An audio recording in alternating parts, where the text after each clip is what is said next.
Hey everyone, alright, so we are on to Frank Zappa's Lumpy Gravy, which is listed as we're only in it for, or phase 2 of we're only in it for the money. If you're one of my regular viewers, you saw what I said about absolutely free. And there's another album I reviewed not too long ago, the Wurzels, the Combine Harvester. And I have a very similar opinion to this album as I do kind of to those. Those albums feel like they're performances. So, I mentioned this in Absolutely Free. When you're a kid, you make comedy tapes or you make television show tapes. Stuff like that, right? You recorded them. Nowadays, you got kids doing it just on YouTube or whatever, adults like us doing it on YouTube or whatever. But, you used to, break out the recorder and you and your friends would be sitting there doing your own little TV shows, stuff like that. Telling your own little stories, your own performances, whatnot. So that's kind of how I feel. That's what I said about the Wurzels.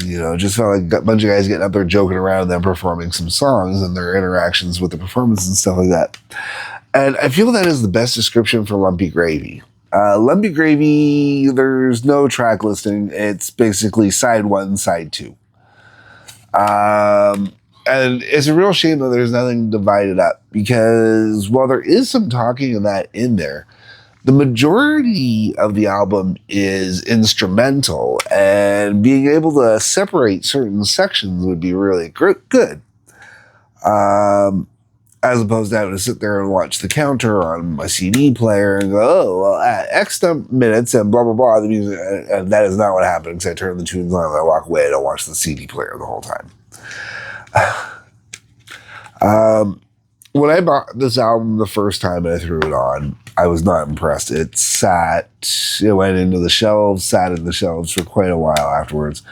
I brought it out to do the review for this, and I was expecting to kind of want to bang my head off the wall a little bit again, because the first time I bought it, I kind of did.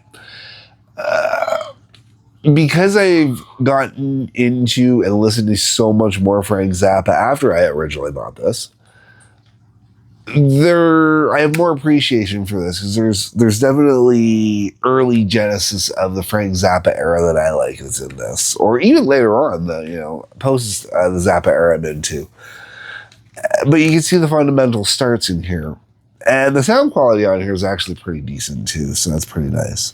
A lot of the instrumental stuff, I really do like the instrumental stuff, but that's kind of where it ends. This was Frank building up to the Frank that I would later know him to become, or that I actually kind of started off with. Because I started off with Apostrophe Overnight Sensation, then I picked up Chic Your Booty, and then I picked up Joe's Garage, and then just kind of went from there all over the place. And I've covered, I believe, everything that I've said so far except for Apostrophe Overnight Sensation. And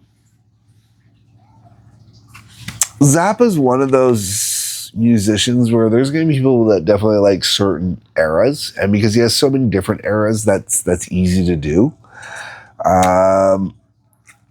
I'm noticing that when it comes to his early albums, see, this is the thing, is I can't even say the early albums, because when you get to Zoot Allure and Peaches on Regalia, those albums are just absolutely freaking amazing. That still, to me, would be classified as his early days. Other albums I've also discussed already. The whole way around, I don't have too much to say, because there isn't too much to break down. Like I've already talked about that. So, I mean, if you can find this album used, which I think is what I did based on the fact that there's a sticker there, I'm pretty sure I got it used. If you can find it used for a relatively decent price, go for it. I don't know if I'd pay a brand new price for it. This is also the remaster, which is nice. But remasters don't always make them great, you know.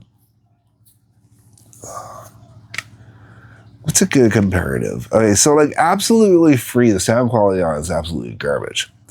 Lumpy Gravy actually has a really good sound quality to it, and it really sounds clear and well produced and whatnot. Like it was actually done in a proper studio, multi-tracks, some rooms to help fix out some of the noise a little bit. Or maybe just Frank got really more skilled at doing it. I don't know. I really don't know. Anyways, folks, those are my thoughts, my opinions, my views on this one. Lumpy Gravy. Let me know what you think. That's what the comment section is for down below. On your way down there, you'll see a couple links worth checking out. If you can please hit the like button, subscribe button, bell for notifications. I'd really appreciate it. It helps get the numbers up. Otherwise, everybody, peace, love, take care.